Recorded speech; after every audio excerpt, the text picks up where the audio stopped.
Boa tarde, pessoal. Seja bem-vindo a mais uma quarta astronômica da semana. Hoje a gente tem a honra de ter um palestrante internacional, o professor Gonzalo, da Universidade de Valência. E o título da palestra de hoje é A Vida e Morte das Estrelas. Vou passar agora a vez para o palestrante. Professor, seja bem-vindo. Obrigado, Antoni, pela introdução.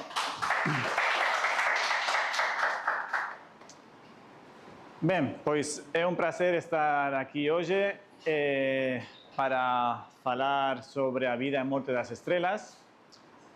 É uma coisa que eu acho tremendamente emocionante, interessante, que ajuda a aprender um monte de coisas. Além disso, de um jeito divertido, porque sempre temos as imagens de estrelas, explosões, galáxias, tudo isso sempre é muito bonito. Então, a astronomia tem justamente isso, uma mistura de um desafio intelectual junto com a beleza estética, das imagens, o contexto social, poder se juntar e compartilhar com outras pessoas do céu, usar um telescópio. Então, vamos tentar entender um pouco como surgem as estrelas, como é a vida delas, a morte também. Não são animais, os animais, vocês já sabem que nascem, crescem, se reproduzem e morrem.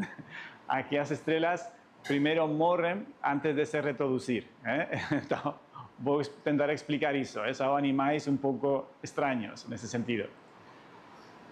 Para poder entender como é a vida e a morte das estrelas, temos que entender um pouco como é a vida do universo. Aqui temos uma imagem rápida resumindo a evolução do universo e depois voltaremos aqui de novo para entender diferentes fases das estrelas e da vida do universo.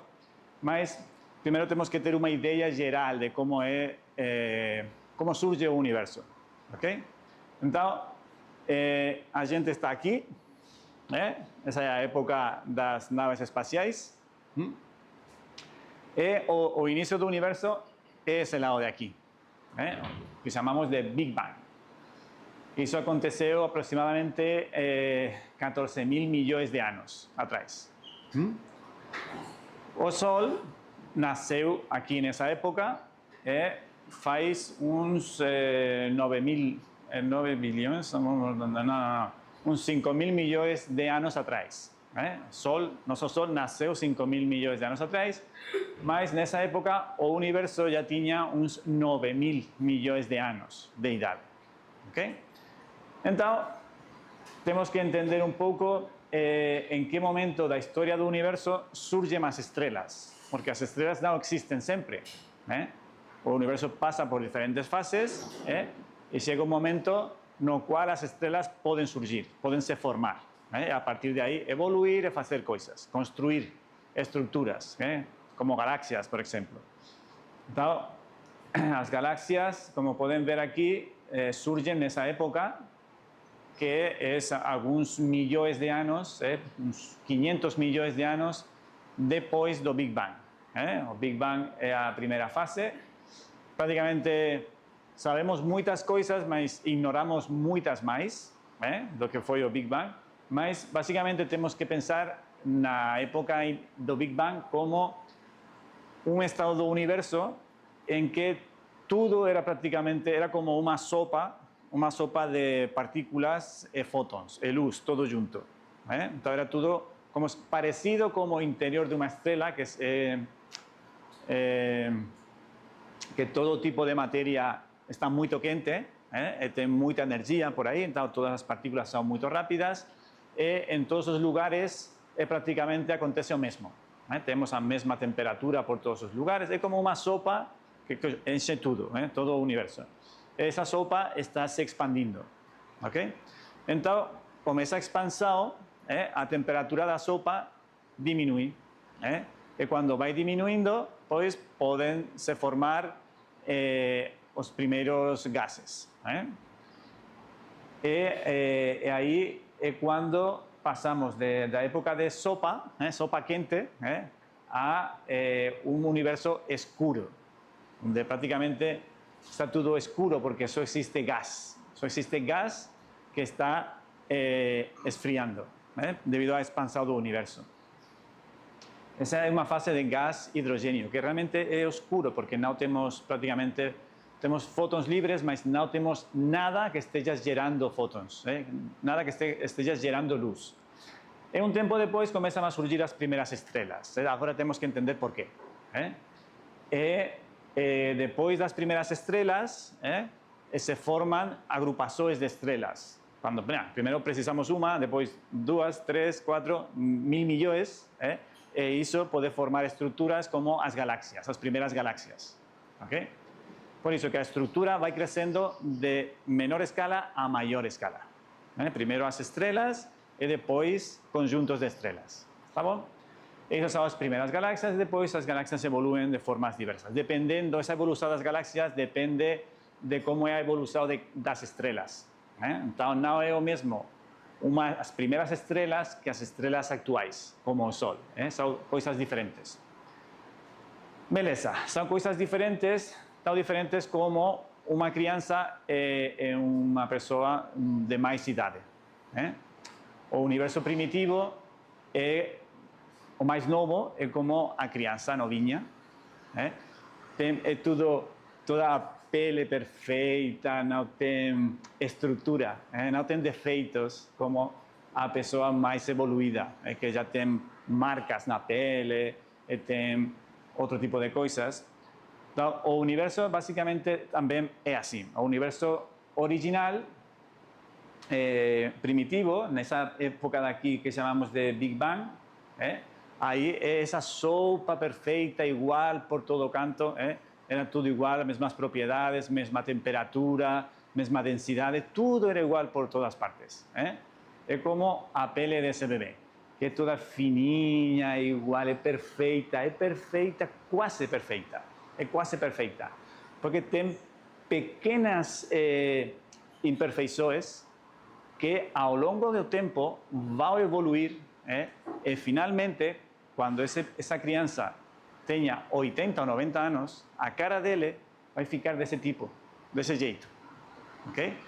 Mas essas arrugas, são arrugas também, essas arrugas estão já presentes na cara inicial da criança, porque dependem do tipo de pele, da musculatura, de como ele vai sorrir no futuro, as expressões na cara. Isso, ao longo do tempo, deixa umas marcas.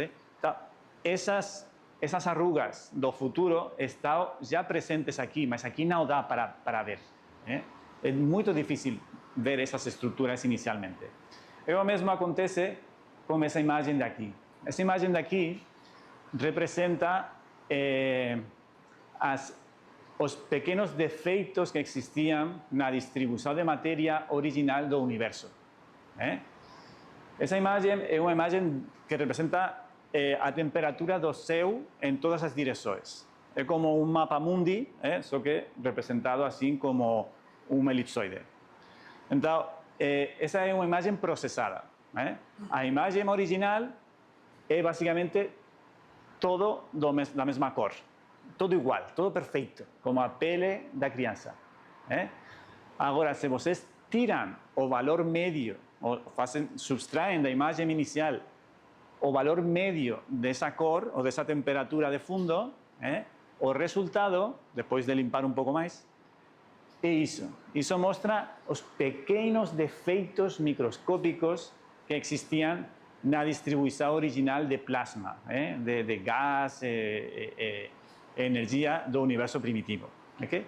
Então, essas pequenas flutuações são o que, ao longo do tempo, vão criar as arrugas do velho. Usando essa analogia com a criança, essas são como as sementes da estrutura que será formada no futuro. Essas pequenas flutuações vão gerar regiões onde a densidade de gás é um pouco maior ou um pouco menor, e isso vai determinar se nessa região vamos ter uma estrela ou um vazio. Então, por isso é tão importante a informação conteúda dentro dessa imagem. Okay? Eso representa técnicamente as anisotropias do fundo cósmico de microondas. É basicamente uma medida da temperatura do céu em diferentes direções, só que a temperatura é a mesma por todas partes, com variações que são de uma parte em 100.000 ou 1.000.000. Tem pequenas flutuações, são mínimas, como a cara, a pele da criança, que é quase perfeita. Mas tem pequenos defeitos que ao longo de muitos anos vão gerar estruturas. Ok? Beleza. Então, as estrelas são formadas a partir de nuvens de gás como desse tipo. As estrelas actuais da nossa galáxia. E as estrelas originais também, só que são nuvens com propriedades um pouco diferentes. Aqui dá para ver que temos alguns pontos como estrutura. Essas são regiões onde parte desse gás tem densidade maior, e quando temos uma densidade mais elevada que nas redondezas, pois essa região, devido à gravidade, vai se comprimindo o gás, e finalmente gera uma bola grande de gás que continua comprimindo até que forma uma estrela. Devido a essa compressão, a temperatura no interior da estrela, no centro, é muito grande, vários milhões de graus. Milhões. Então, essa temperatura é o que gera processos de fusão nuclear. Essa fusão nuclear gera energia suficiente para lutar contra a força da gravidade, que a gravidade sempre tende a comprimir os gases, as coisas. Por exemplo, se eu deixo cair esse controle, isso cai para o chão. Por quê? Porque a gravidade atrai ele. Então, o gás, a atmosfera, por que temos atmosfera aqui na Terra? Porque a atmosfera é um gás, mas esse gás está colado à superfície da Terra devido à força da gravidade.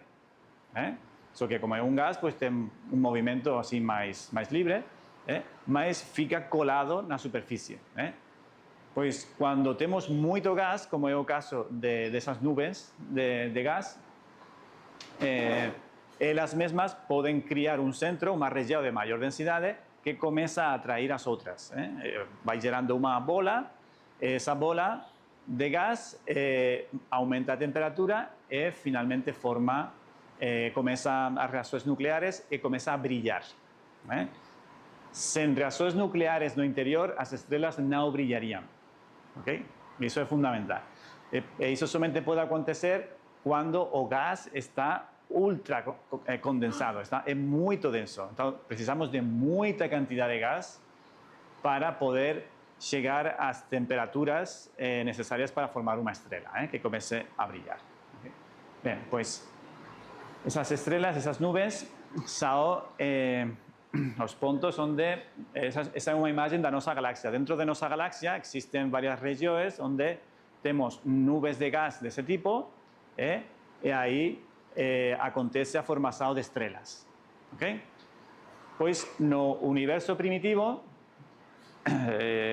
pouco depois do Big Bang, todo estava cheio de gás, e em algumas regiões, devido a essas flutuações na densidade e a pressão do gás, pois começaram a formar as primeiras nuvens de gás que colapsaram para formar estrelas. Okay? Beleza. Então, durante o início do universo, somente essas primeiras fases depois do Big Bang, as nuvens de gás simplesmente eram de hidrogênio e hélio. Isso temos uma teoria que descreve muito bem por que isso era assim. Só tínhamos hidrogênio e hélio, as abundâncias relativas era praticamente 75% de hidrogênio, 25% de hélio. E essas primeiras estrelas estavam feitas unicamente disso, desses materiais, desses gases, hidrogênio e hélio. Essas estrelas eram muito grandes, eram super grandes. Okay?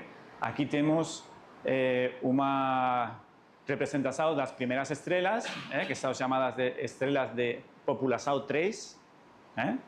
Aqui ao contrário. A população 3 eram as primeiras estrelas. População 2 e 1 são as mais novas, as atuais. O Sol é uma estrela de população 1, verdade? Sim, população 1. O Sol estaria aqui. E as primeiras estrelas tinham isso, 75% de hidrogênio e 25% de hélio. E nossa estrela, o Sol, tem outras coisas. Tem 71% de hidrogênio, tem menos hidrogênio, 27% de hélio, tem mais hélio, menos hidrogênio, e outros elementos, como oxigênio, carbono, ferro e outras coisas. Então, por que o Sol tem todas essas coisas e as primeiras estrelas não? Essa é uma pergunta razoável. Pois porque os elementos químicos como oxigênio, cálcio, ferro, magnesio, tudo, carbono, tudo isso é fabricado no interior das estrelas. Tá? ¿De qué estamos feitos? A gente está feita de que basicamente de agua, ¿no? Nosso corpo está feito de agua, carbono, alguma coisa mais. A atmósfera está feita de quê? De oxigênio, nitrogênio e alguns outros gases. Dióxido de carbono. Mas nas estrelas originais somente existia hidrogênio e hélio. Então, de onde vem o nitrogênio, o oxigênio e as outras coisas que temos aqui na Terra? Tudo isso vem do interior das estrelas. Okay? Esses elementos são fabricados a partir do hidrogênio e do hélio dentro das estrelas. E como é que hoje em dia esses materiais estão aqui? Está tudo feito de plásticos, de carbono, estamos respirando nitrogênio, oxigênio. Como chegou tudo isso aqui? Já pensaram nisso? Porque eu estou falando que esses materiais, esses elementos químicos são criados no interior das estrelas. Mas agora a gente não mora no interior de uma estrela. Estamos aqui, no planeta. Então, como chegou tudo isso aqui? Pois porque essas estrelas originais morreram. E como é que morre uma estrela? Explodindo. Ela morre matando. Explodindo. As primeiras estrelas, essas desse tipo, eram muito grandes. Podem ter 60, 100, 200 massas solares. São 200, 100 ou 200 vezes maiores que o nosso Sol. O Sol usamos o Sol como referência de unidade de massa. As estrelas comparamos se tem uma massa solar, se tem 2 massas solares, 3, são maiores que o Sol. Podem ter estrelas menores também, até 100 vezes menores que a massa do Sol. Tem estrelas muito pequenas, mas normalmente as estrelas são maiores. E as estrelas originais, as primeiras estrelas de população 3, eram gigantescas, eram muito grandes. Okay? E qual é a importância do tamanho aí? Pois porque é muito importante porque as reações nucleares no interior da estrela dependem da temperatura. Essa temperatura depende de quanta massa tem a estrela. Então, uma estrela maior tem maior pressão e temperatura no centro. Então, as reações nucleares podem ser muito mais rápidas. E muito mais rápido significa muito mais rápido. Por exemplo, nosso Sol tem atualmente uns 5.000 milhões de anos. Essa é a idade aproximada do Sol. E a expectativa de vida, tal qual está agora, brilhando em cor amarela, é outros 5.000 milhões de anos. Bem, pois uma das estrelas de população 3 originais, que somente tinham hidrogênio e hélio, essas estrelas, se tem, por exemplo, 60 massas solares, a vida dela é de 1 milhão de anos. Ok? Então, nosso Sol vive 10.000 vezes mais que as primeiras estrelas. Tá bom? Eso es realmente impactante e importante. ¿Por qué? Porque las primeras estrellas eran muy masivas, vivían muy poco, generaban mucha energía, porque estaban muy quentes, ellas explodían rápidamente. Formaban no interior de ellas los elementos químicos y a poco tiempo explodían. Y cuando explodían, ¿qué acontecía? Pues que todos esos elementos químicos que las formaban eran espallados pelo universo. Y eso formaba nubes de ese tipo. Cuando aquellas estrellas explodían, o gas conteúdo dentro de ellas no era consumido completamente. Solo una parte de hidrógeno era transformado. Otra pequeña parte era transformada en otros elementos químicos. Y cuando esas estrellas explodían, pues esos materiales viajaban pelo espacio, formaban nuevas nubes de gas de ese tipo con otros materiales, como oxígeno, nitrógeno, carbono, que podían formar también planetas, porque esos son los materiales que encontramos aquí en nuestros cuerpos, los materiales que hacen nuestro cuerpo ven do interior de una estrella que explodió. ¿Okay? Entonces, todo eso precisábamos las primeras generaciones de estrellas, ellas naceran muy grandes, como las estrellas de rock. Las estrellas de rock son estrellas, a vida delas é muito rápida. Às vezes morren novas, mas tem uma vida explosiva, tem muito suceso. Então, essas estrelas também, a vida delas era muito curta, explodían, mas criaban as condições, as sementes, para a formação de novas estrelas. E essas novas estrelas, agora, podem ter planetas ao redor delas, porque os materiais dos planetas foram producidos, cocinados, no interior de las primeras estrellas. ¿Okay? ¿Y cómo sabemos eso? Bien, todo eso es teoría, porque nunca esas estrellas originales de População 3 nunca fueron observadas. Y nunca fueron observadas porque ellas morreran muy novas, con 1 millón de años, 1 millón, 2 millones, hasta menos. Cuanto más masivas, más rápido es el proceso de formación de estrella e explosión. Entonces, durante los primeros años del universo, después del Big Bang, de la sopa inicial, se formaron las primeras estrellas y ellas rápidamente explodieron, generando un monte de radiación. Entonces, eso explica esa fase de aquí, que es muy longa, de varios millones de años, que se llama de época de reionización, porque o gas hidrógeno que estaba en el universo prácticamente se esfriando, comenzó a recibir mucha energía y a ionizar de nuevo debido a esas estrellas que explodían. Entonces, eso, los efectos de esa reionización pueden ser observados. Eso sí puede ser observado. Las primeras estrellas no. Mas el efecto de la reionización, de esa radiación que ellas emiten, eso puede ser observado. Durante, básicamente, la mayor fuente de información del universo está contenida ahí, so que no es fácil de llegar a ella. Esa radiación de aquí anterior es relativamente fácil porque ya tenemos esos datos. Mas la información más importante está aquí para nuestras teorías, realmente está en esa región de aquí y está siendo explorado ahora. Tenemos, por ejemplo, el telescopio James Webb. Él tiene capacidad para observar no infravermelho estrellas bien distantes. Entonces, ahí encontramos parte de la época de reionización. Entonces, tenemos teorías, mas comenzamos a tener datos también para conferir si esas teorías son apropiadas, válidas o no. ¿Okay? Beleza. Entonces, las estrellas nacen de aquí.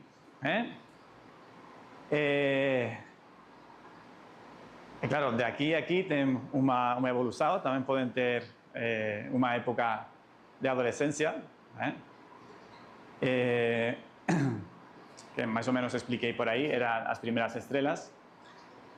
E isso seria o interior de uma estrela típica. Uma estrela típica masiva, con bastante masa. Como ya expliqué antes,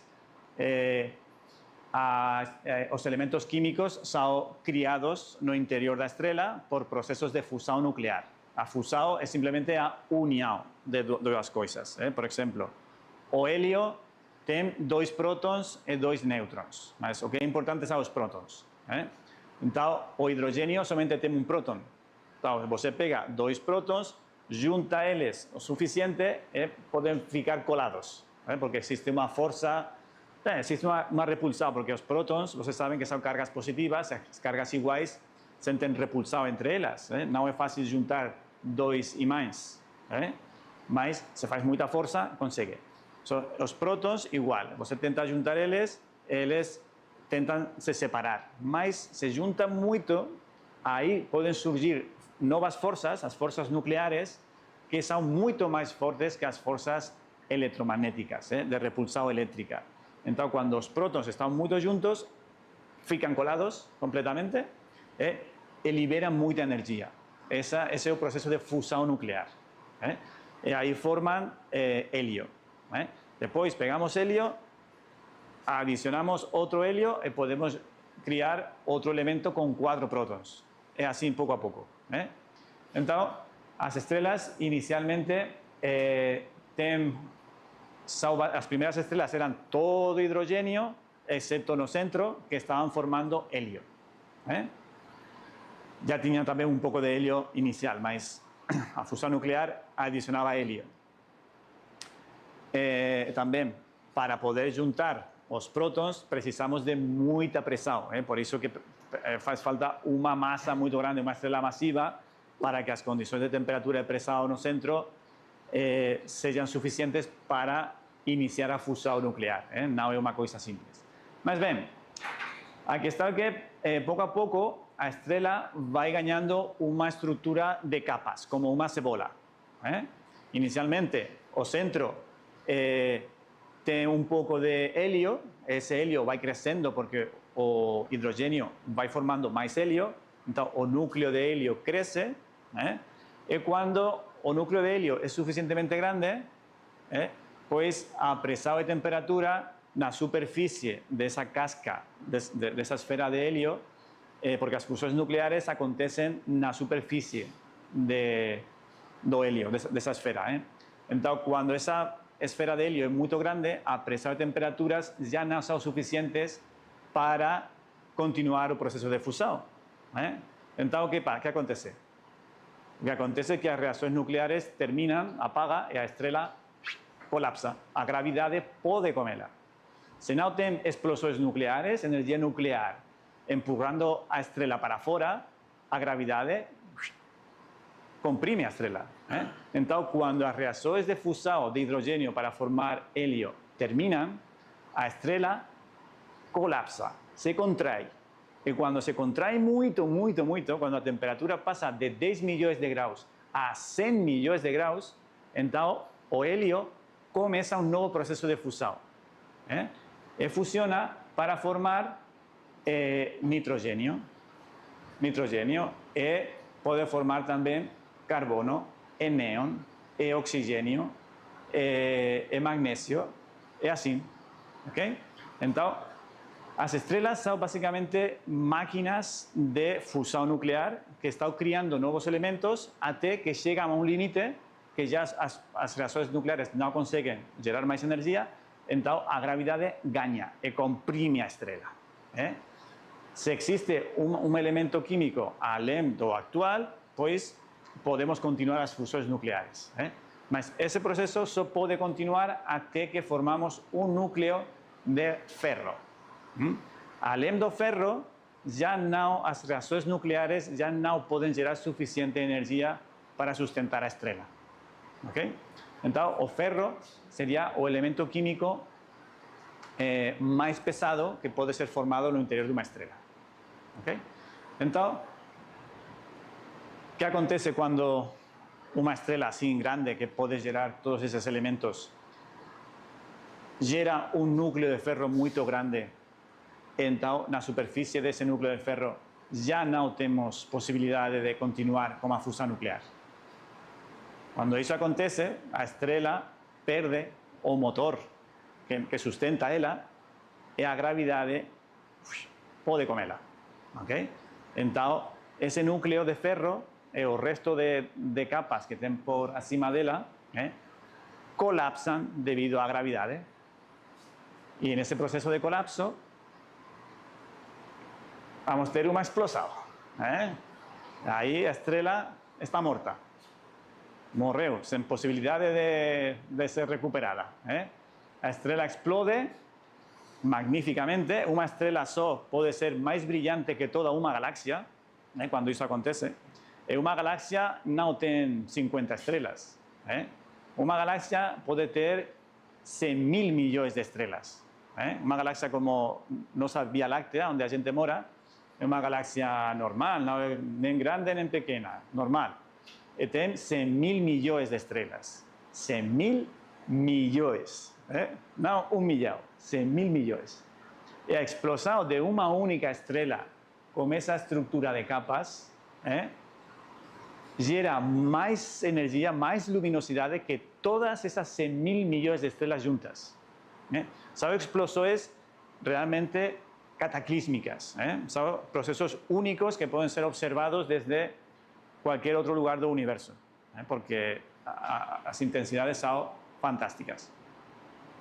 Okay? Então, isso que foi basicamente o que aconteceu com as primeiras estrelas. As primeiras estrelas eram muito massivas, então no interior delas criaram toda essa estrutura de elementos, de capas, e finalmente explodiram. E isso acontecia em períodos de até 1 milhão de anos ou menos, porque eram estrelas muito massivas.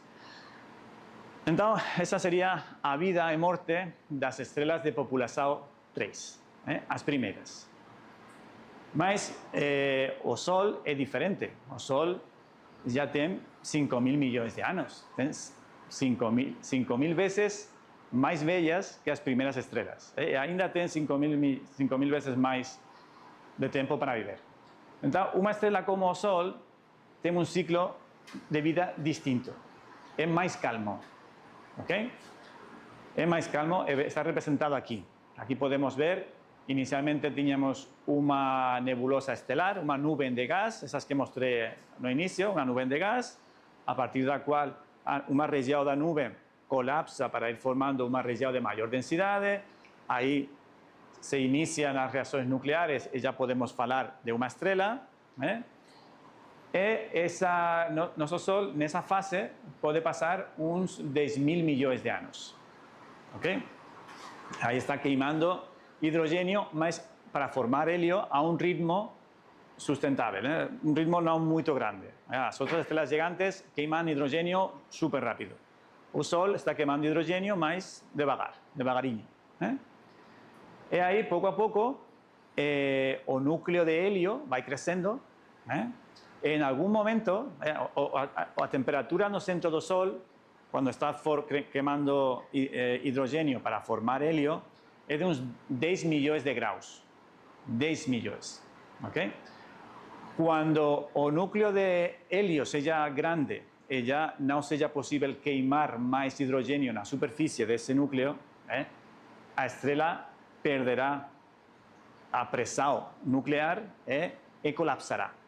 E começará a colapsar esse núcleo até que a temperatura esteja perto de 100 milhões de graus, 100 milhões de graus, e aí o hélio começará a formar outros elementos, como carbono, oxigênio. Okay? Então, nesse momento que a temperatura passa de 10 milhões a 100 milhões, vocês podem imaginar que a radiação que sai desse núcleo, dessas fusões nucleares, é muito maior. Então, está muito mais quente o núcleo e a radiação para fora é muito mais forte. Então, o que acontece? Pois que o hidrogênio que está por fora da estrela, fora do núcleo da estrela, agora vai receber uma radiação super forte. Então, a estrela vai começar a crescer. Cresce muito e vira uma gigante vermelha. Gigante vermelha. Essa será a fase de transição do nosso Sol. Nosso Sol agora está a uns 150 milhões de quilómetros. O Sol tem um tamanho agora de 1 milhão de quilómetros de diâmetro, mais ou menos. Então, 1 milhão de quilómetros, a gente está a 150 milhões de quilómetros, dá para viver comodamente aqui na Terra. Mas quando o Sol faça a transição para começar a queimar hélio, a radiação será tão forte que o Sol começará a crescer, se comerá, engolirá a Mercúrio, engolirá a Vênus, a Terra e possivelmente também a Marte. O Sol será gigante, será gigantesco, por isso será a fase de gigante vermelha. A temperatura será tão forte que Júpiter, que vocês sabem que, imagino que sabem que é um planeta de gás, todo esse gás irá embora, será evaporado. E Júpiter e Saturno ficarán somente como núcleo de rocha, de ferro ou metais que temos actualmente. Mas toda a parte de fora de gás irá embora.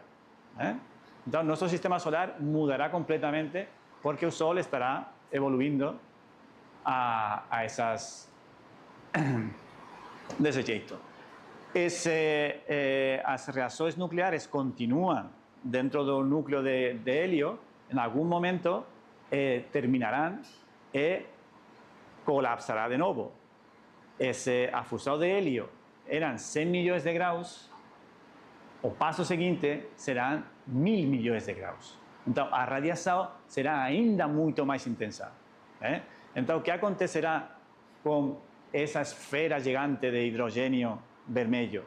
Quando receba toda essa radiação nova, pois simplesmente será como um vento forte que destrói a parte exterior da estrela e forma o que chamamos uma nebulosa planetária. Aqui temos exemplos dessas nebulosas planetárias. Aqui dá para ver que temos um núcleo, uma esfera, então, esse gás que temos por fora é o hidrogênio que estava dentro da estrela, que foi expulsado devido às altas temperaturas que tem o núcleo nas fases finais da evolução dessas estrelas de massa menor, uma massa comparável com a massa do Sol. Okay? Então, aqui temos diferentes exemplos de nebulosas planetárias, todas elas têm sempre uma estrela no centro. Que basicamente essa estrela que se vê no centro é o núcleo da estrela original. Que estava gerando tanta radiação que as capas de fora são expulsadas. E as cores que vemos dependem da composição desses gases. Normalmente temos aí hidrogênio molecular, que é por isso que tem essas cores tão variadas dentro do espectro visual. Okay? Enfim, como falei, isso que vemos no centro, isso que parece uma estrela, realmente é um núcleo, é o núcleo de uma estrela.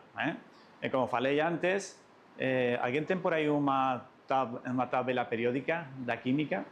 Porque eu consigo...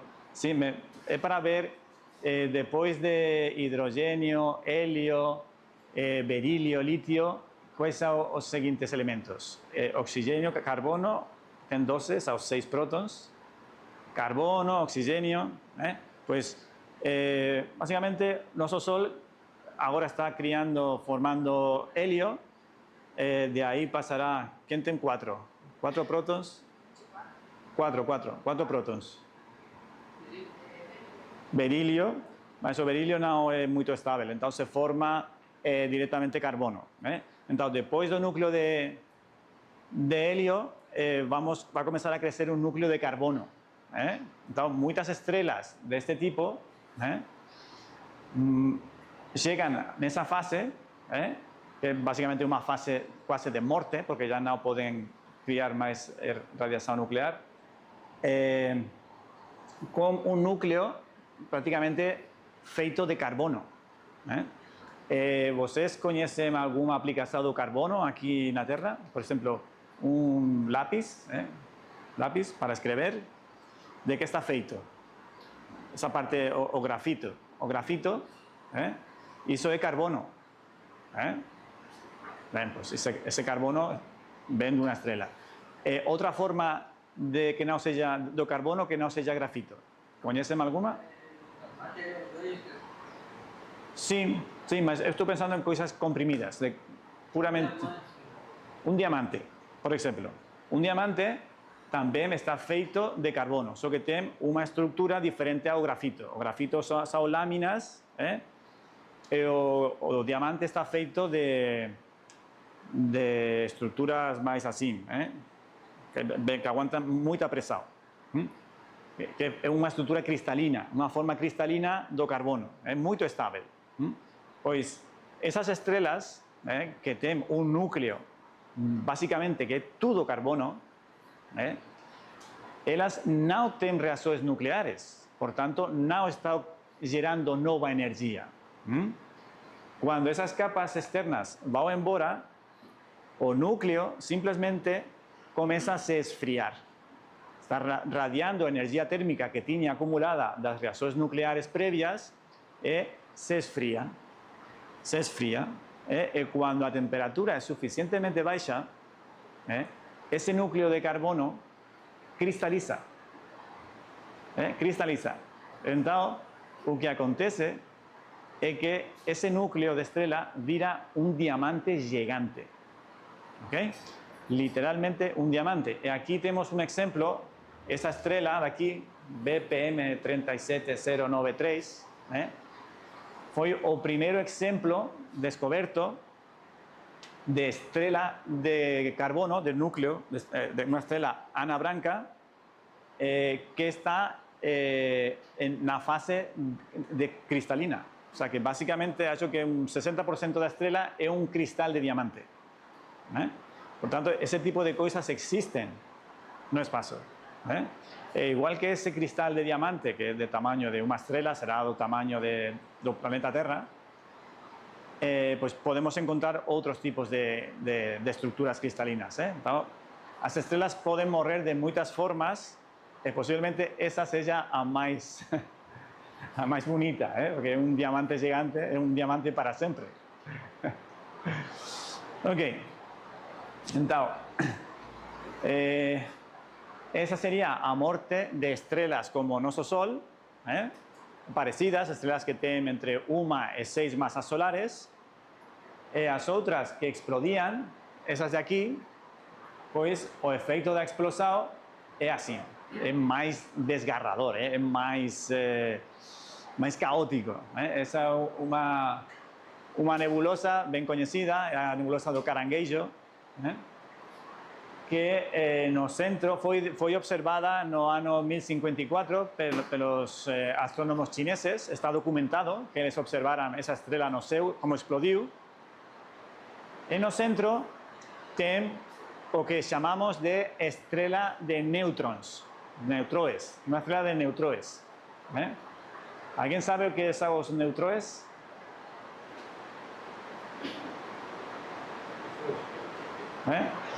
¿De qué estamos feitos? La gente está feita de qué? De eléctrons, prótons e neutrones. Beleza.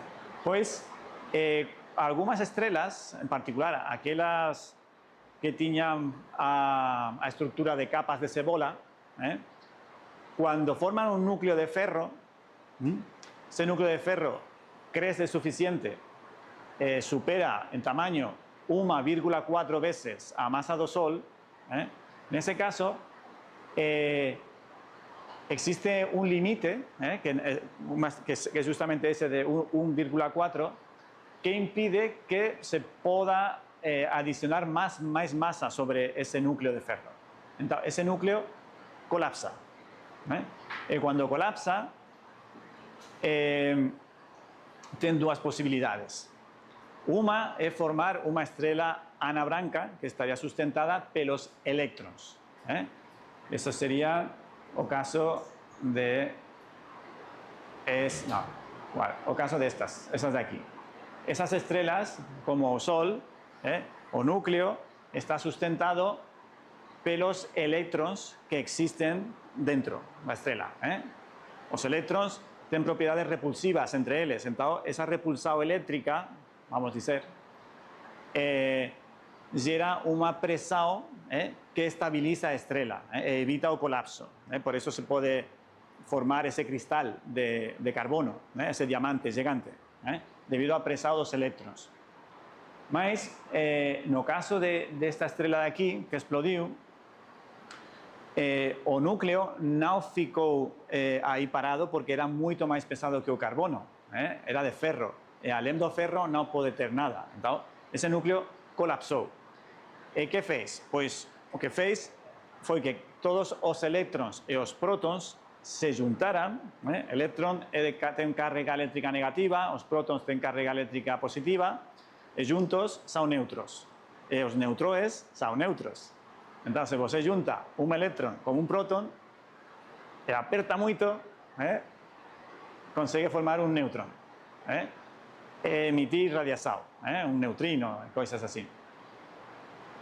En ese caso, acontece para los electrons y los neutrones, acontece algo parecido con el metro de Sao Paulo, que você puede compactificar mucha gente ahí, mas no puede juntar dos personas en el mismo lugar. Cada persona ocupa un lugar. Entonces, cuando los electrons y los protons están bien comprimidos, ellos ainda se pueden juntar. Mas cuando forman neutrones, los neutrones deben tener un espacio para cada uno de ellos. Y no pueden ser comprimidos más. Entonces, es como aquí. Aquí cada persona tiene un lugar, ahí están todos apretados. Pues, en ese caso aquí, en el centro tenemos una estrella de neutrones, que toda la materia que estaba no núcleo de ferro, juntó los electrons con los protons para formar neutrones. Colapsó.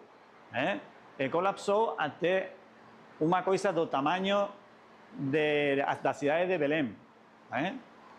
Imaginen, a masa do Sol comprimida en un espacio que es a ciudad de Belém. Eso es básicamente un núcleo atómico del tamaño de una ciudad, porque está feito de neutrones. Es una bola compacta, perfecta. Perfecta, súper perfecta. Esa bola de neutrones está girando. Gira muy rápido. ¿Por qué sabemos que gira? ¿Por qué sabemos que está ahí?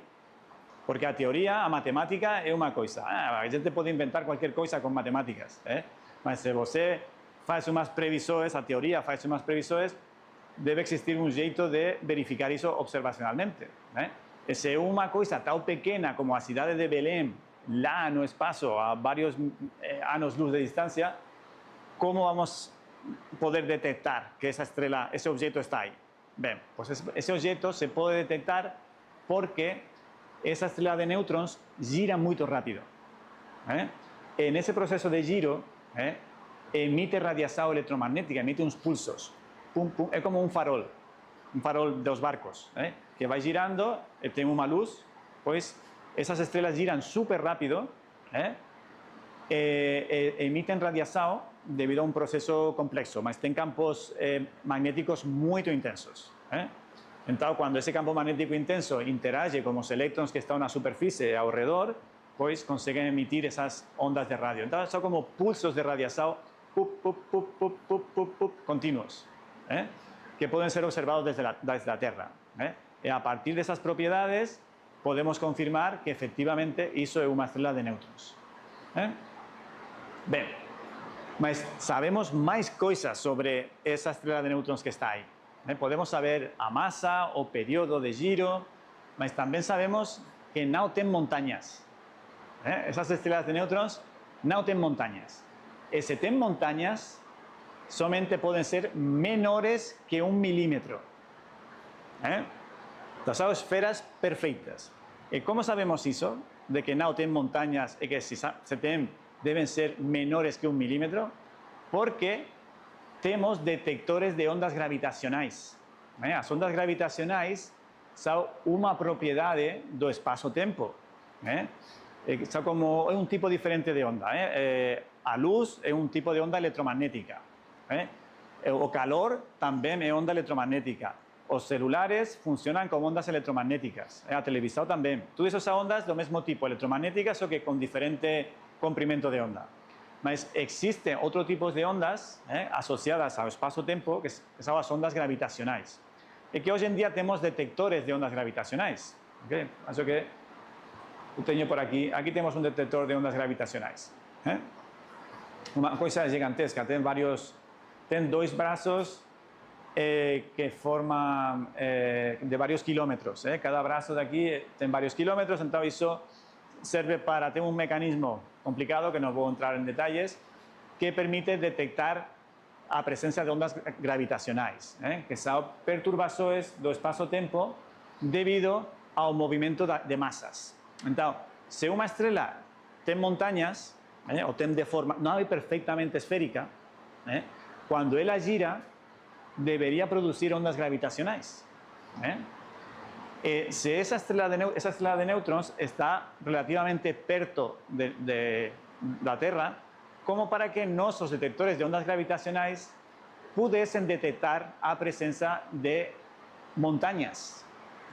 Mas ainda não observamos nenhuma emissão de ondas gravitacionais vindo dessa estrela.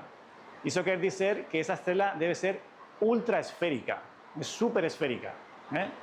E os limites experimentais indicam que deve ser, como máximo, se tem montanhas, devem ser de menos de 1 milímetro. Senão, os detectores actuais teriam observado ondas gravitacionais vindo dela. Então, é realmente surpreendente o fato de que essas estrelas existem e podemos ter tanta informação sobre elas. Bem, então, como estava falando antes, aqui no interior das estrelas se formam todos os elementos químicos até o ferro. E depois, quando a estrela explode, nesse processo de explosão, se formam também outros elementos mais pesados. Mas existiam dúvidas sobre como se formam elementos tais como o ouro ou platino. Porque para formar esses elementos,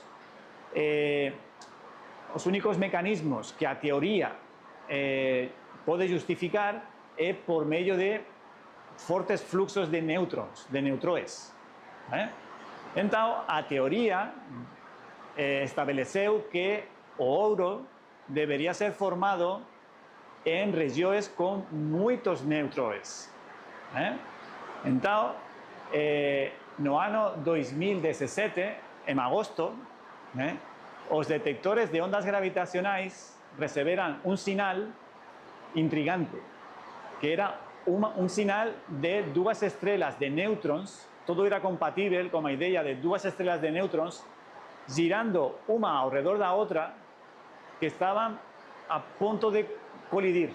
Estavam quase nos estados finais e a colisão era iminente. Isso demorou 1 minuto. Esse processo durou 1 minuto.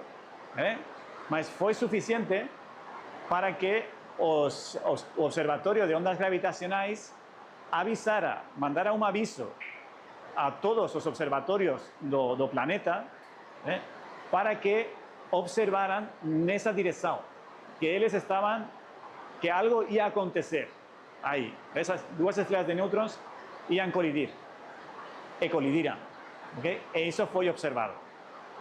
Está chovendo aqui, Vamos ver, aqui temos um vídeo. Isso mostra a colisão de duas estrelas de nêutrons. Essa emissão de ondas gravitacionais foi observada pelos detectores de ondas gravitacionais. E aí aconteceu a colisão das duas estrelas de nêutrons. E nesse processo, conseguimos observar os espectros de radiação.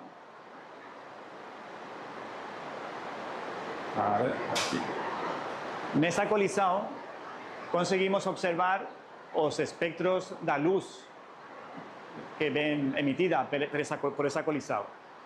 E a partir dessas informações,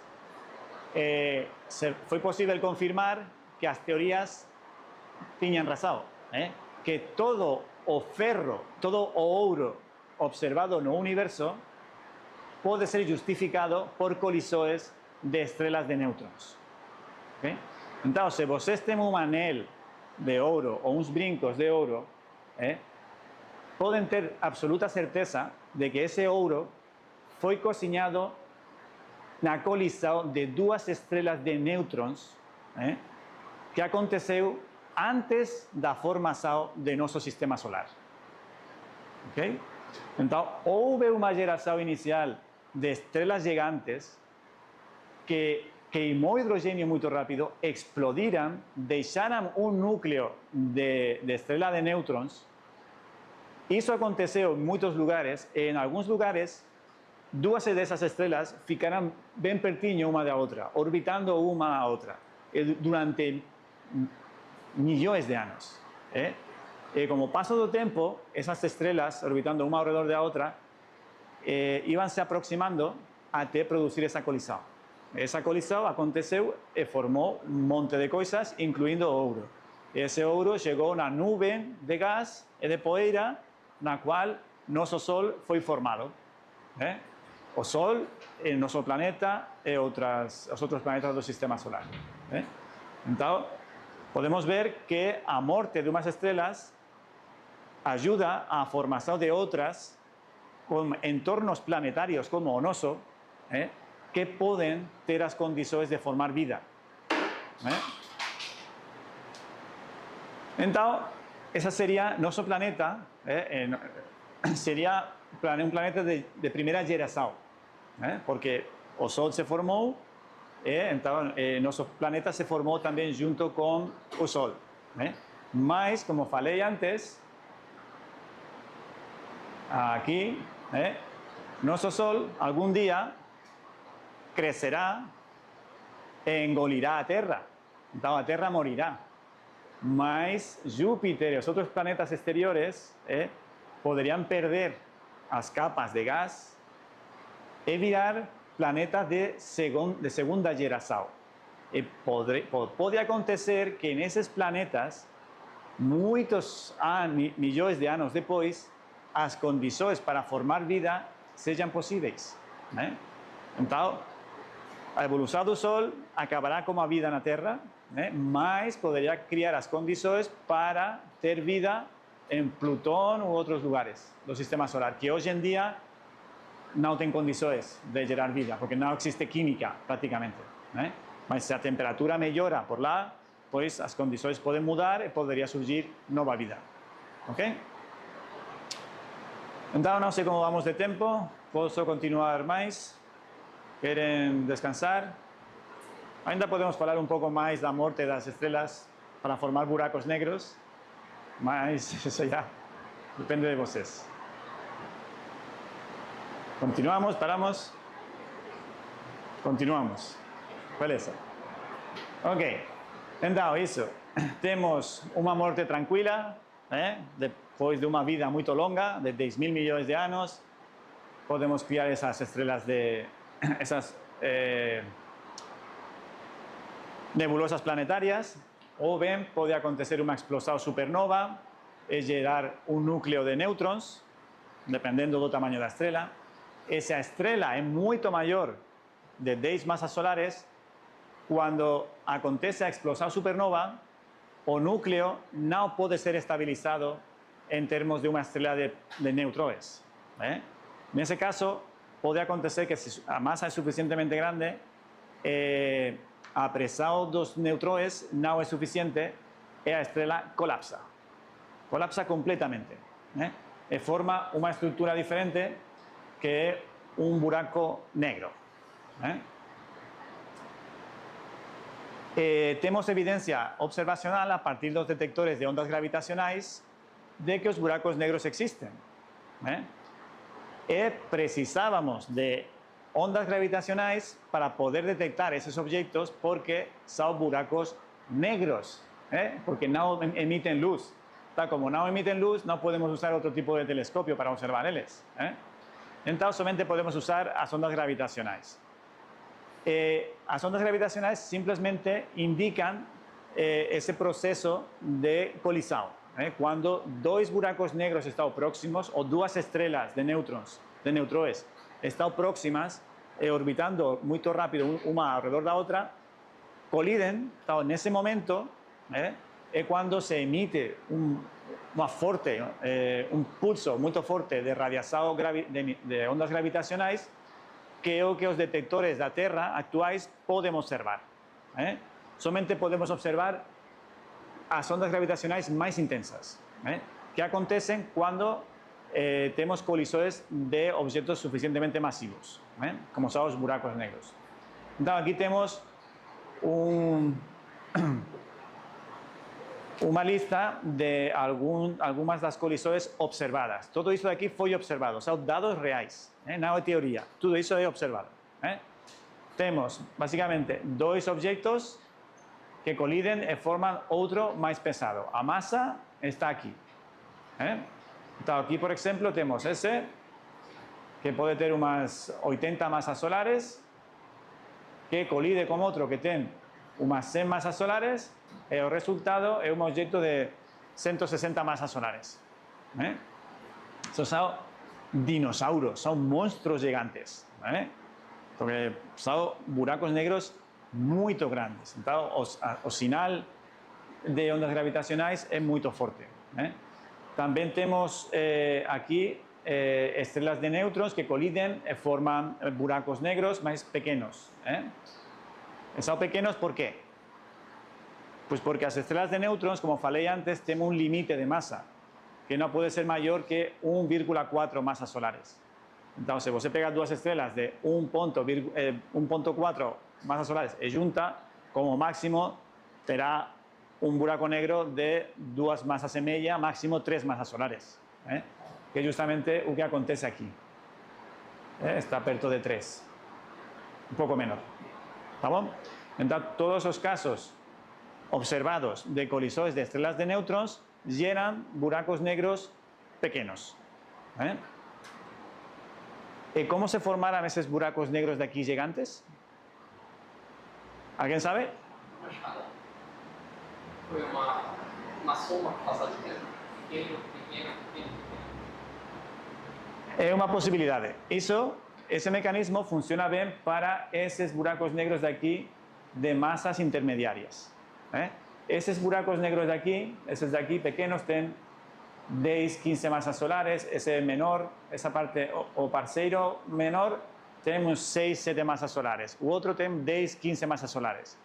Esos son naturales. Esos pueden ser formados en sistemas binarios de estrellas. Eso está bien entendido de acuerdo con la teoría astrofísica. Mas esos monstruos de aquí, de 50 masas solares, o de 100 80 masas solares, sistemas binarios de ese tipo, esos buracos negros individualmente no pueden ser formados pelo colapso de una estrella previa. Los modelos de formación estelar no pueden justificar eso. No tenemos forma de explicar por qué esos objetos existen, mas estamos observando que ellos están ahí. Entonces, tenemos que continuar estudiando y trabajando para intentar entender por qué observamos eso. Está fuera completamente dos modelos de formación e evolución estelar. Si esos objetos son resultado de la muerte de estrellas, tenemos que entender cómo esas estrellas se formaron. Porque no es fácil formar estrellas tan grandes que colapsen y llenen un objeto así. Por evolución de captura de buracos negros, es altamente improbable. Es muy difícil tener sistemas múltiples de estrellas que puedan engolir una a otra para formar buracos negros cada vez más masivos. Normalmente esos sistemas binarios son formados en sistema binario, no triples ni cuádruples ni más complejos. ¿Sí? Con el COS, Só um instantinho, Matheus. Bastante. Deixa as perguntas pro final. Pro final. Está sendo filmado, viu? Ah, sim, sim. Beleza, beleza. E aí no final, esse é o pergunta. Tá bom. Perfeito. Então, quando as estrelas têm suficiente massa,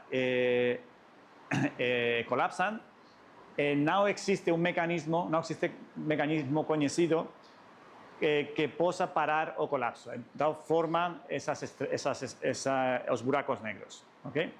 As estrelas mais massivas seriam as estrelas de nêutrons, as mais compactas, mas se adicionamos um pouco de massa sobre uma estrela de nêutrons, ela vai colapsar e formará um buraco negro. Se duas estrelas colidem, também podem formar buraco negro. Tá bom. Un buraco negro normalmente puede ser observado de dos formas. Uma é por colisão com outro objeto. Então, aí emitem ondas gravitacionais e a gente pode escutar essas ondas. Falamos de escutar porque o rango de frequências desse tipo de onda coincide com o rango de frequências audíveis, acústicas. Então, é muito fácil transformar essas ondas gravitacionais em sinais acústicos. Então, para interpretar os resultados é útil usar essa analogia, que podemos escutar os colisões de estrelas, de buracos negros. Eso sería una forma de observar a presencia de buracos negros, y otra por medio de los discos de acreção que existen ao redor do buraco negro. Un buraco negro normalmente é o resultado da morte de uma estrela, é um escenario violento de morte. Então está tudo cheio de sangue, vamos falar. Essa sangue serían restos de estrelas que ficaban, estrelas, planetas, que ficaban perto do sistema que colapsou para formar o buraco negro. Então, esses restos de materiais forman un disco ao redor do buraco negro. Igual que Saturno. Saturno tem anéis, que são restos de luas que no conseguirán ser formadas o de cometas que colidiran contra a atmósfera y fueran destruidos. Entonces, todo ese material a lo largo del tiempo se reorganiza y se estabiliza formando un disco. Pues o mesmo acontece con los buracos negros. No son escenarios limpos. Está todo suyo, sello de resto de estrellas y gas. Entonces, ese gas está muy quente. Puede ser, cuando emite rayos X, pues será un 10 millones de grados, 100 millones de grados. No sé, está muy quente. Entonces, ese disco emite luz, y esa luz puede ser observada. O luz y ondas electromagnéticas, ondas de radio. Entonces, existen grandes estructuras, las ondas de radio tienen la virtud de que si usted tiene una antena, recibe ondas de radio. Si tienen dos antenas, también puede juntar los dos sinais y consigue crear o resultado es como si fuese una antena gigante, do tamaño da separación entre las antenas. Entonces, usando antenas de radio, radiotelescopios espalhados por todo el planeta, es posible construir un sinal que es equivalente a usar un radiotelescopio do tamaño de la Tierra. Entonces, con ese gran gigante radiotelescopio es posible observar los discos de acreção alrededor dos centros de algunas galaxias, en particular de nuestra galaxia, la Vía Láctea, y de la galaxia M87, que es una galaxia que está bien distante, pero es gigante. Entonces, no centro tenemos un buraco negro súper grande que fue observado. Tiene esa estructura, que es básicamente lo que muestra a película o filme Interstellar, pues es igual. ¿Okay? Eso que parece aquí un boné nordestiño, do nordeste, realmente me gusta mucho de esa analogía. Esa parte de aquí se entiende debido a intensidades do campo gravitacional, porque a gravidade consegue deflectir a luz. Isso, a deflexão da luz, en particular, foi observada por primera vez aquí no Brasil. O profesor Crispino sabe muito de isso.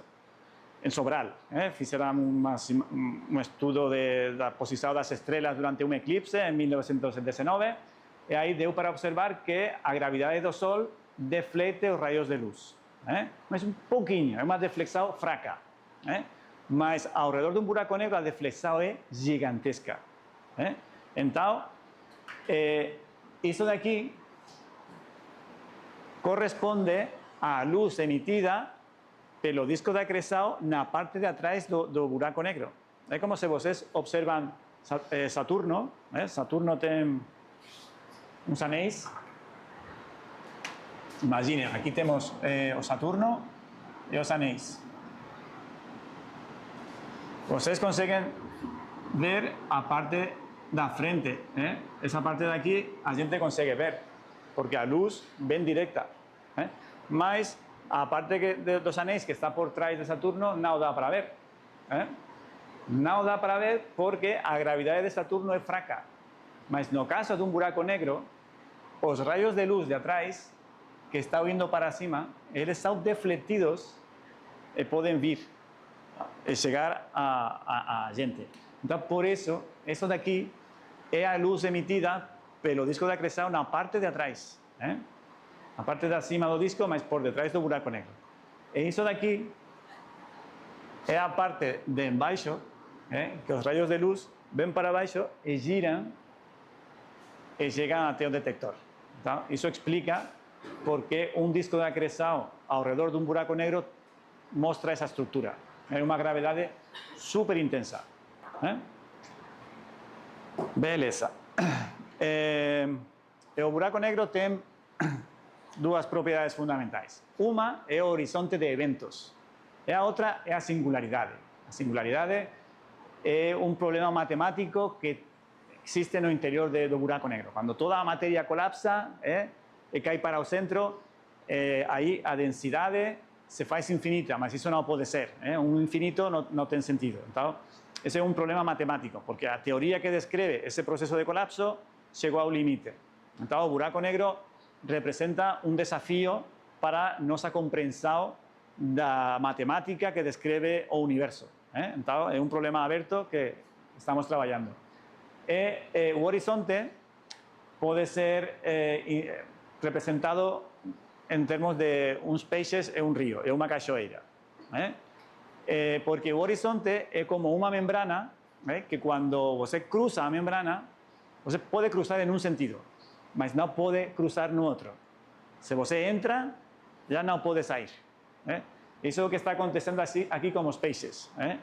Os peixes, esse daqui está bem feliz, aqui pode subir, descer, está nadando aí por fora do rio, desse limite, mas o mesmo peixe, se fica muito próximo dessa linha, como a velocidade da água está aumentando conforme nos aproximamos à cachoeira, pues o peixe intenta nadar ao máximo que ele pode, mas o máximo dele é igual que a velocidade da água aqui.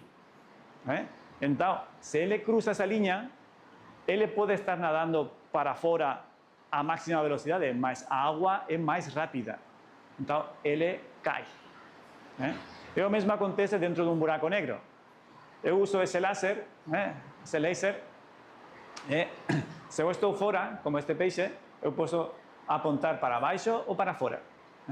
Mas se eu cruzo o horizonte de eventos do buraco negro e eu aponto meu laser para fora, a luz do laser não consegue sair. Cai comigo. Ok?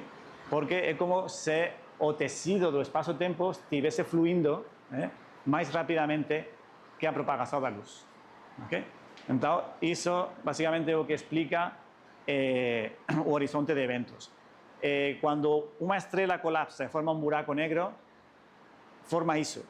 Não é que exista uma superfície do buraco negro. Não, é uma membrana que você pode cruzar, mas se cruza, não pode ir de volta. E quando chega no centro, aí é destruído. Não sabemos realmente o que acontece. A teoria dá resultados absurdos. Infinito, infinito. Responde qualquer coisa, é infinito. Não, isso não pode ser. Então, é uma limitação de nossa teoria e estamos trabalhando nisso. Ok? Pensando. Bem, esta teoria sobre os buracos negros tienen unas propiedades cuánticas también, que fueron descritas por primera vez por Stephen Hawking. Imagino que en algún momento ustedes asistieron a alguna información sobre él en la televisión, en los jornales, en las revistas. Él fez esa descoberta de las propiedades cuánticas dos buracos negros que realmente no engolen todo. También pueden emitir radiación, mas es radiación de tipo cuántico. Entonces, él fez esa descoberta gracias a unos estudios que él aprendió de la tesis de doctorado de Leonard Parker. Ese señor de aquí. Eu tive a sorte de trabalhar com ele, eu fiz um postdoc, fiz um doutorado sanduíche com ele e depois fiz um postdoc também com ele. Então ele me explicou muitas coisas sobre como se construiu a teoria, como Hawking chegou àquele resultado. Então aconteceu que Hawking no trabalho dele usou todas as técnicas matemáticas desenvolvidas na tese de doutorado de Parker, mas esqueceu de citar a Parker no artigo.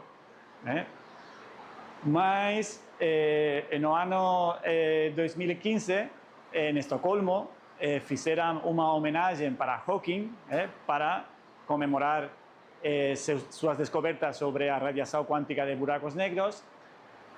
Lá somente asistiram um conjunto reduzido de pessoas.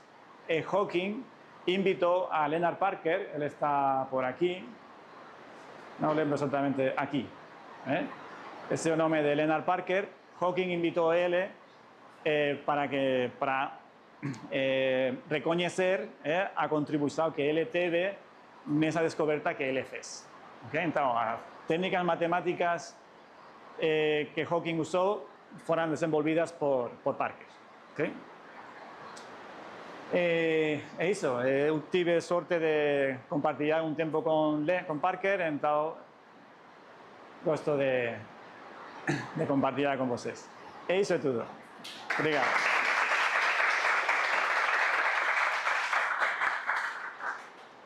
Obrigado, professor. Uma excelente palestra.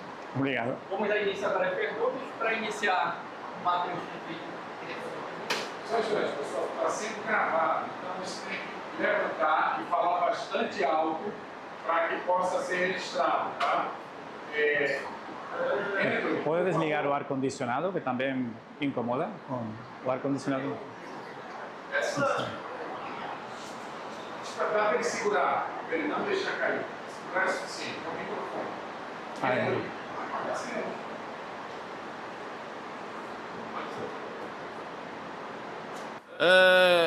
Essa existência de buracos negros supermassivos com 80, né? Ela pode ser atribuída a um universo primitivo? Ela pode ter surgido do universo primitivo? Sí, esos buracos negros que no conseguimos entender, ¿no? Esos más masivos, esa parte de aquí acima, la existencia de esos buracos negros puede ser debida a varios factores. Una posibilidad es que fuesen objetos formados durante el universo más primitivo, ¿no? Durante las fases más tempranas del universo. Entonces serían fósiles del universo primitivo. Otra posibilidad sería que fuesen objetos no estelares, no de tipo estelar usual, que fuesen otro tipo de estrellas, como pueden ser estrellas de materia oscura.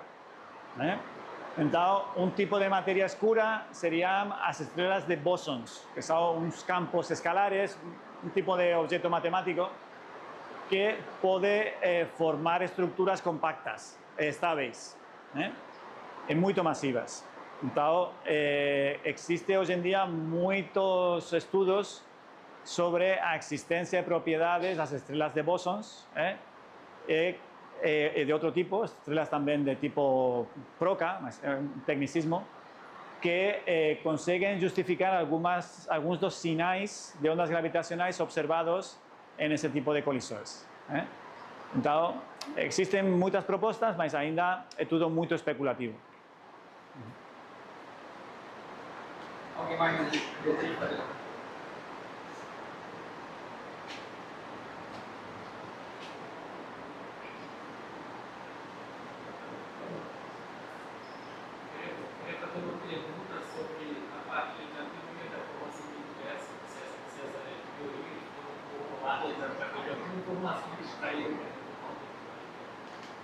Para un poquito más alto. O ven para acá que discute. A teoria da formação do universo, se essas teorias foram formuladas através de alguma informação que extraíram de nebulosas, que eu acho que são corpos mais primitivos. Sobre las primeras imágenes, ¿no? Sobre ese negocio aquí. Sí, sí. Todos esos pontinhos vermelhos, amarelos, azuis que tenemos aquí, individualmente no significan nada.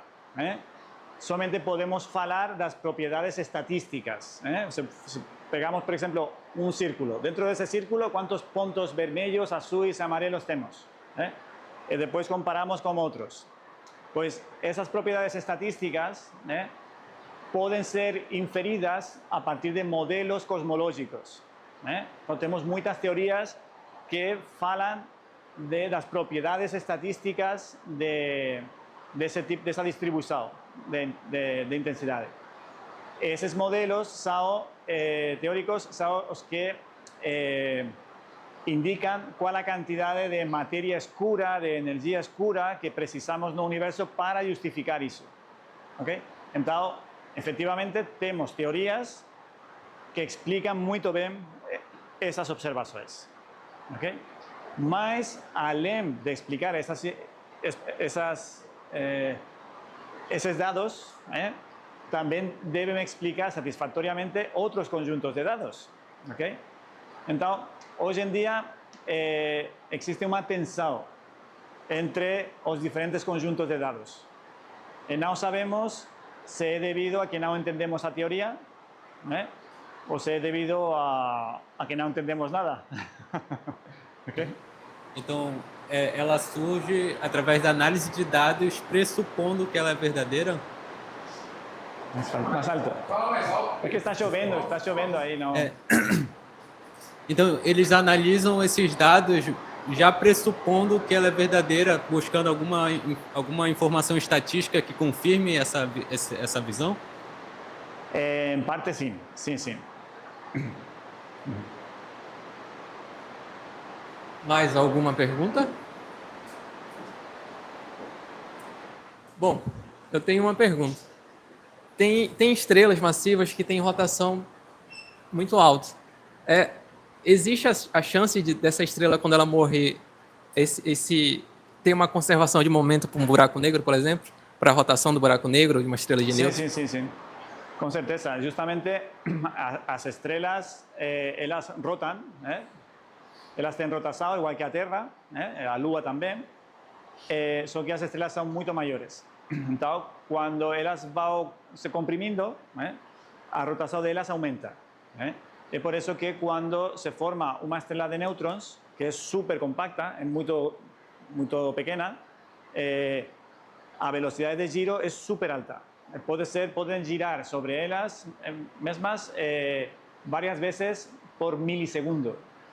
Entonces, tienen velocidades de rotación gigantescas. Es justamente por eso que muchos pulsares, como ese pulsar do caranguejo, son pulsares de milisegundos, que cada milisegundo emiten un pulso. Entonces, son súper rápidos. Y los buracos negros también. Los buracos negros también mantienen esa rotación. Algunas observaciones actuales mostrarán que las ondas gravitacionales emitidas son compatibles con la existencia de giro, que no son estáticos. En general, todas las estrellas y buracos negros deben tener algún tipo de rotación. Las rotaciones más extremas deben ser aquellas dos buracos negros, porque son los más compactos. É igual que quando vocês assistem nos Jogos Olímpicos de Inverno os patinadores sobre hielo, e quando temos os braços abertos e depois giram e fazem isso. Quando são mais estreitos respeito do eixo de giro, o momento angular é conservado e a velocidade de giro aumenta. Quando é mais compacto. Então, quando uma estrela grande que gira se comprime, pues a cantidad de movimiento de giro es conservada, por tanto, a velocidad de giro aumenta. Y como los buracos negros son los objetos más compactos, las mayores velocidades angulares de giro será de buracos negros. A minha outra pergunta seria que tem algumas estrelas que têm um disco de matéria que surge ao redor delas, devido à alta rotação. E o senhor falou que numa estrela de nêutron, devido a ter uma alta rotação, tem um fenômeno que emite pulsos. Será que tem alguma relação desses dois casos? Só que no caso da estrela, como ela é menos... No, son cosas independientes. Los pulsos da estrela de nêutrons principalmente são debidos à intensidade do campo magnético dela, a fenómenos de partículas carregadas ao seu redor. Os discos de acreção normalmente ficam bastante fora, porque pode acontecer que tem estrelas de nêutrons com discos de acreção ou de estrelas parceiras que estão jogando matéria na estrela de nêutrons, e isso pode aumentar o momento angular, a velocidade de giro da estrela de nêutrons. Então, pode contribuir, mas isso não é a razão para os pulsos das estrelas de nêutrons. Se tem discos de acreção ou outras estrelas ao redor, o que pode acontecer é que essa estrela de nêutrons ganhe muita massa e supere a massa limite de 1,4 massas e aí colapse, e forme um buraco negro. Isso pode acontecer. Entendi, obrigado. Mais alguma pergunta?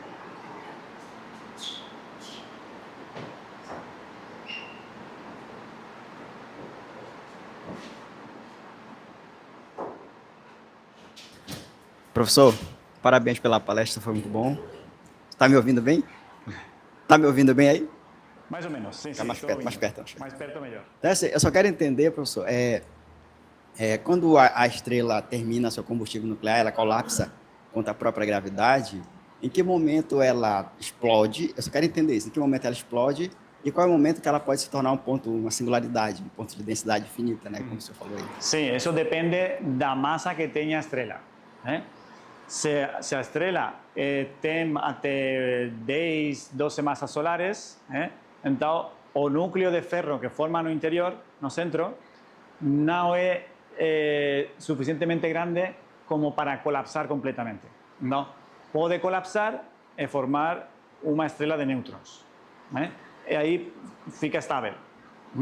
Mas se a estrela tem mais massa, por exemplo, 20 ou 30 massas solares, quando o núcleo colapse, a massa adicional que tem por fora vai se adicionar a esse núcleo colapsando. Então, vai superar o limite de 1,4 massas. Então, aí não existe mecanismo de tipo nenhum que seja capaz de estabilizar. E aí forma um buraco negro. Ok? Nos dois casos pode ter uma explosão supernova. Mas também pode acontecer que o colapso aconteça sem explosão supernova. E já foi observado que uma estrela simple que está nas placas fotográficas simplesmente some, desaparece. Porque colapsa para formar buraco negro sem explodir.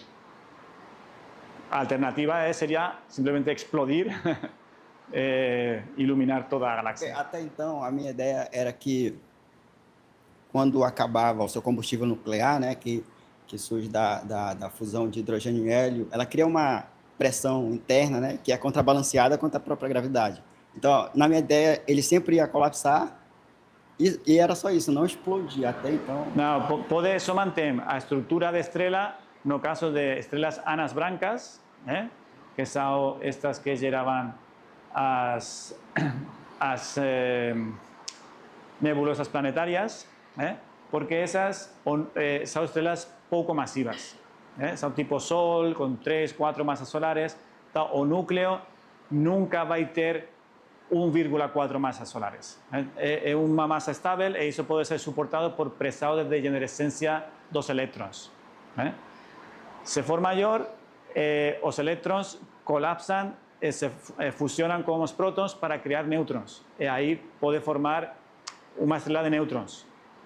Mas se supera o limite de Chandrasekhar, esse 1,4, então inevitavelmente colapsa. É um limite baixo, 1,4 massas solares. Então qualquer coisa acima desse limite formará um buraco negro. Ok?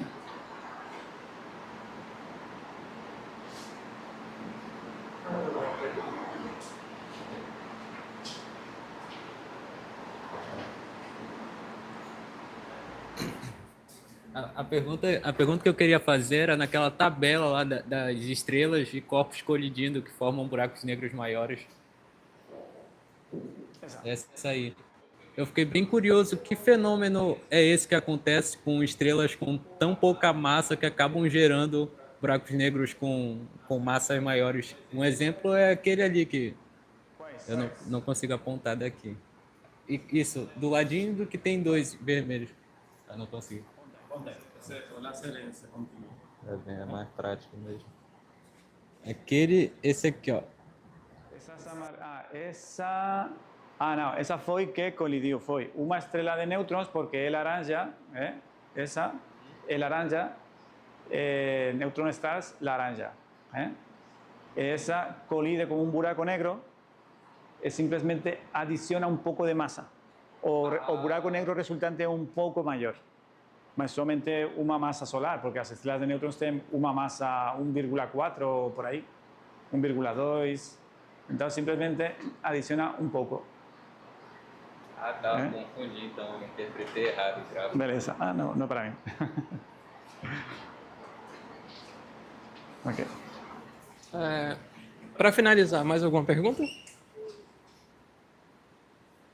Bom, mais uma vez, uma salva de palmas para o professor.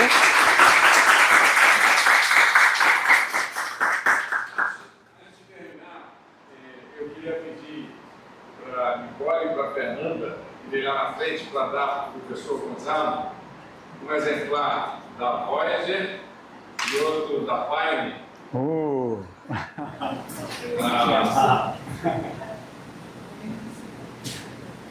Mas do outro lado, Vitória, para tirar uma foto de cada. Obrigado. Uau, a Pioneer. Impressionante. Tira uma foto aí, André. Tira também depois para o seu lado deitado. Então, só explicando, o Gonzalo, quando veio aqui. Sim. Fica esperando. Quando o Gonzalo passou aqui, há um tempo atrás, ele mencionou, né, que ao ver alguns exemplares de foguetes, de satélites, de telescópios que nós temos lá no NASP, quando ele era pequeno, ele montava. Depois ele fala para a gente a Pioneer, né? Posso explicar a ideia? Vai explicar em seguida. E aí eu pedi para os nossos colaboradores que encontrassem os modelos da Pioneer e da Voyager para que nós então pudéssemos presentear o professor Gonzalo na sua próxima passagem aqui, quando ele desse um seminário aqui nas quartas astronômicas. Então, eu queria registrar, em primeiro lugar, meus agradecimentos à equipe, né, que apontou, né, Obrigado. Impressão 3D, né, por inflamento, na pintura. Para presentear o professor Gonzalo, com muito carinho, com muita atenção, inclusive um deles está pintado. Sim, já vi. E, obviamente, também agradecer o professor Gonzalo, a toda a sua colaboração, né, e por ter também inspirado aqui que o CCTA fizesse esses modelos que ficaram tão bonitos. Então, muito obrigado a todos. Obrigado. Muito obrigado. Você pintou? Eu queria uma foto segura um do lado e outro do outro, Fernando, para ficar simbólico, né? Passa para o lado de lá. Segura? Ele só recebe, dá para ela, e depois tu leva no final. Só recebe. Pronto. Aí, para bater uma foto, para registrar, né? Eu acho que é simbólico. Muito obrigado. Agora o professor Gonzalo vai explicar para a gente um pouco aí da... Sim, pois, muito obrigado. Realmente faz muita ilusão. A criança que mora dentro de mim hoje é realmente feliz. Estou muito feliz, particularmente com as duas, né? Mas eu lembro que deveria ter uns 11 anos, construí uma cópia da Pioneer, porque eu desde criança, desde praticamente 8 anos, sim, eu sempre gostei muito da astronomia e eu comecei a estudar inglês cuando estaba en sexto, que debe ser con 10, 12 años, no lembro bien, 10, 12 años fue cuando fiz as primeiras aulas de inglés na escola. Eu atendi uma escola pública, então aí começamos a estudar inglés. E ese mesmo no verão desse ano, que eu já sabia um mínimo de inglés, eu sabia dizer my name is and I like this, I like astronomy. Eu consegui, eu lia muitas revistas de astronomia, de população da ciência, e consegui uma direção postal da NASA, do Jet Propulsion Laboratory, JPL. Eu mandei uma carta para eles pedindo informação sobre as ondas Voyager, qualquer coisa que pudessem mandar para mim. A pessoa que recebeu a carta, imagino que ela estaria rindo do meu inglês, a inocência de uma criança de 10, 11 anos, que pegou a carta que eu mandei para ela, botou dentro de um envelope, e dentro do envelope me mandou muitas direções da NASA, direções postais. Naquela época não tínhamos internet, era tudo correio postal. Então, esse envelope chegou à minha casa, então eu aí encontrei um tesouro, porque era um monte de direções postais que eu podia escrever cartas para a NASA. Eles me mandavam fotografias, planos das ondas, e um monte de informação bem legal. Então, desde esse momento, eu, cada mês, escrevia uma carta a um instituto ou um laboratório distinto pedindo fotografias e coisas. E aí foi como consegui o modelo da Pioneer, que comecei a construir, que, como estava falando antes para o professor Crispino, essa parte daqui era feita com um tubo de pasta de dentes. Vocês cortam a parte, a tampa, cortam isso e podem colocar aqui. Isso era essa peça daqui. E as outras eram mais ou menos de madeira, tinham alumínio, tinham muitas coisas. Mas muito legal. Então aí passei bastantes anos escrevendo para eles, recebendo as imagens das Voyager, de outras ondas, os estudos que fizeram depois de Júpiter, de Vênus, as fotografias aquelas, não lembro se era Magallanes ou não lembro como era o nome daquela sonda, mas durante muito tempo estive acompanhando todas as missões espaciais da NASA e recebendo imagens e documentos deles. Isso realmente foi muito inspirador para mim. Realmente me fez muita ilusão conseguir esses modelos. Muito obrigado.